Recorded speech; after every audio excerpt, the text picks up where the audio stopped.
अभी क्वेश्चन को कैसे सॉल्व करेंगे प्लीज ध्यान दीजिए। अब हमें यहाँ दिया in the given figure quadrilateral ABCD is circumscribing a circle with center O and AD and AB are perpendicular at point A and the circle का जो रेडियस दिया है वो हमें दिया 10 centimetre. Then find the value of x, मतलब AB का हमें लेंथ फाइंड आउट करना।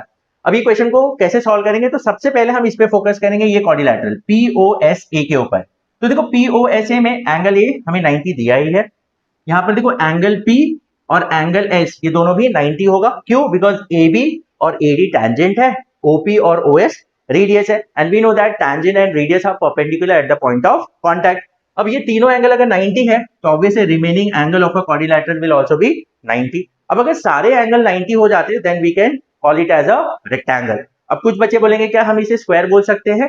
सिर्फ एंगल के बेसिस पे आप उसको स्क्वायर नहीं बोल सकते, उसके लिए आपको एक एक्स्ट्रा इन्फॉर्मेशन देना पड़ेगा कि इसके सारे साइड्स क्या है, इक्वल है, जो यहाँ पर है भी, बट हमें जरूरत नहीं है। हम सिर्फ एंगल के बेसिस पे हम इसे पहले रेक्टेंगल बोल देते हैं और उससे हमारा काम हो जाएगा।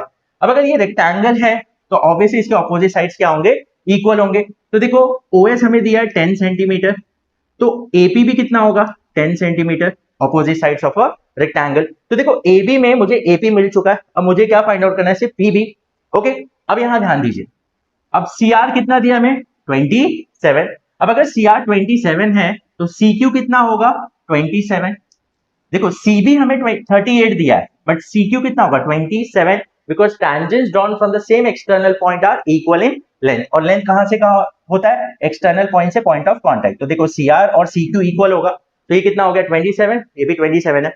अब देखो टोटल CB कितना है 38, उसमें से CQ है 27, तो BQ कितना होगा, BQ will be nothing but 11 centimetre, आया ना 38 माइनस 27, तो BQ हमें कितना मिल गया 11। अब देखो BQ और PB ये दोनों क्या है, tangent drawn from the same external point। देखो BQ और BP क्या है, tangent drawn from the same external point B, तो इनका भी लेंथ सेम होगा, तो BQ कितना है 11, तो BP भी कितना होगा 11 होगा। तो अब देखो BP मुझे 11 मिल गया, तो AB कितना होगा, तो AB is what AP plus PB, तो that is nothing but 10 plus 11, तो दैट इज 21 सेंटीमीटर। तो इसका मतलब यहाँ x का वैल्यू कितना हो जाएगा 21 centimetre. Hope you have understood. If still you have any doubt in any of the step आप मुझे कमेंट सेक्शन में बता सकते हैं। यस, मैंने यहाँ पर सिर्फ एक्सप्लेनेशन दिया, स्टेप्स आप खुद से लिख सकते हैं, मैंने सारी चीजें आपको यहाँ पर एक्सप्लेन कर दिया। So will meet in the next session, till then keep learning and keep growing with Vipra mind. Thank you.